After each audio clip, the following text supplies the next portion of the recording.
Next question. This is actually a really good one. What is the first meeting with the director like? And this doesn't matter necessarily whether it's a director you already know that you have worked with in the past, or it's a director that you haven't worked with. The first meeting is very, very scary. And I'm not talking about the first meeting by just meeting a person. I'm talking about I'm sitting here, the director is sitting there, and we're going to play my music for the very first time. This is such a scary moment.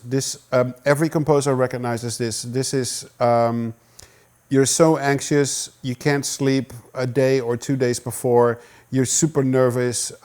It's like you had 15 espressos in a row, you don't really know what to do with yourself. It's the moment of truth, whether you captured the vibe of the movie that the director is looking for or you didn't. I have to say I've been lucky in this respect, but I don't think lucky is the right word. But I think I've been able to read the director usually what he wants to hear and been successful at that. But I do want to give you one example where that was not the case. So let's go back to Mad Max. There was everything I nailed in the film. I wouldn't say just like that. I mean, it was like going back and forth. But there was one specific scene where George kept having issues with. And it was the scene where Furiosa is arriving in the middle of the desert at daytime, and she's meeting the many mothers.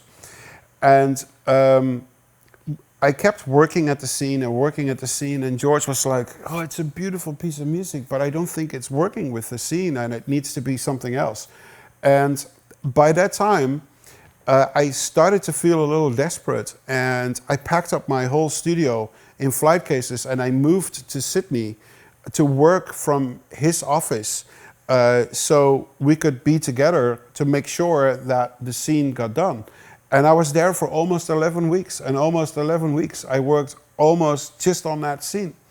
I redid it and redid it and redid it and redid it, and it became this really painful process for me because I started to feel very insecure and very anxious.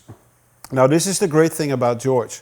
George notices that. So when George says, I don't think this is the right vibe for the film, he would then spend almost half an hour to an hour motivate you what to do and giving you confidence that you can do it. And he would say, but Tom, you can fix this. You've written all this wonderful music for the rest of the film. So we'll don't worry about this. We'll fix this. But maybe we should try this and that. He would never say to me musically, oh, you should go to C or you should change the melody.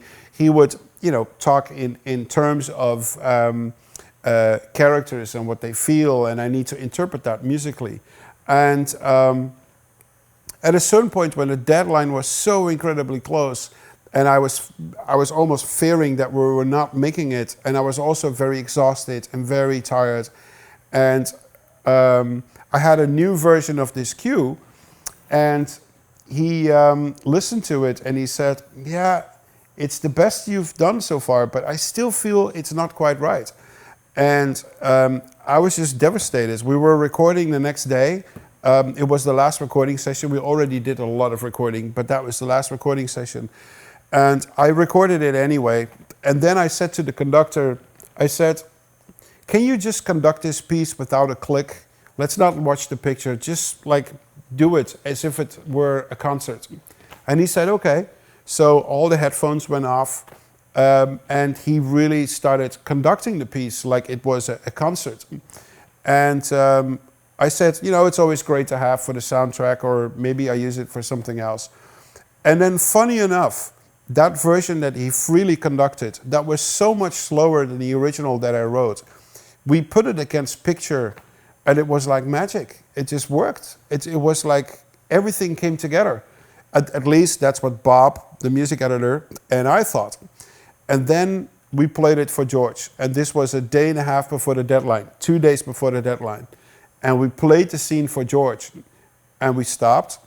And George was sitting behind the computer. We were sitting here. and he was quiet. And then he turned around and he pinked away a tear and he said, "It's done. This is beautiful. This is the most perfect music I could have imagined for this scene."